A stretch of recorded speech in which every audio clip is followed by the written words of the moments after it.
नाज़रीन, मुसलमान ईद उल फितर अदा करने के लिए मस्जिदों का रुख करते हैं, लेकिन बहुत से मुसलमान ऐसे भी हैं जिनको नमाज ईद उल फितर अदा करने का तरीका नहीं पता होता और वो एक दूसरे की नकल करके ईद की नमाज़ अदा करते हैं। आज की इस वीडियो में हम आपको नमाज ईद उल फितर सही तरह अदा करने का तरीका बताएंगे। चलिए देखते हैं इस वीडियो में। सबसे पहले नियत करें।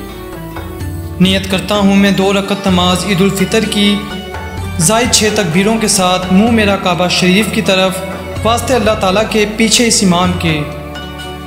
इसके बाद इमाम तकबीर कहकर हाथ बांधकर सना पड़ेगा। हमें भी तकबीर कहकर हाथ बांध लेना है। इसके बाद 3 ज़ायद तकबीरें होंगी। पहली तकबीर कहकर हाथ कानों तक उठाकर छोड़ देना है। दूसरी तकबीर कहकर हाथ कानों तक उठाकर छोड़ देना है। तीसरी तकबीर कहकर हाथ कानों तक उठाकर बांध लेना है। इसके बाद इमाम किरात करेगा, यानी सूरह फातिहा और कोई सूरत पढ़ेगा और रकू सजदा करके पहली रकत मुकम्मल हो जाएगी। दूसरी रकत के लिए उठते ही इमाम किरात करेगा, यानी सूरह फातिहा और कोई सूरत पढ़ेगा। इसके बाद रकू में जाने से पहले ज़ायद 3 तकबीरें होंगी।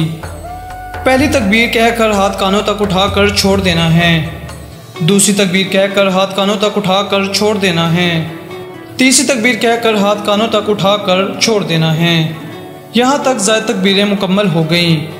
अब इसके बाद बगैर हाथ उठाए तकबीर कहकर रकू में जाएंगे और बस आगे की नमाज दूसरी नमाज़ों की तरह पढ़ना है, फिर सलाम फेरना होगा। इसके बाद आपकी नमाज ईद उल फितर नाज़रीन मुकम्मल हो जाएगी।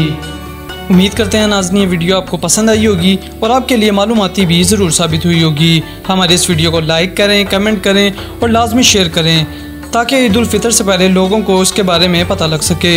अल्लाह हमें अमल की तौफीक अता फरमाए। आमीन।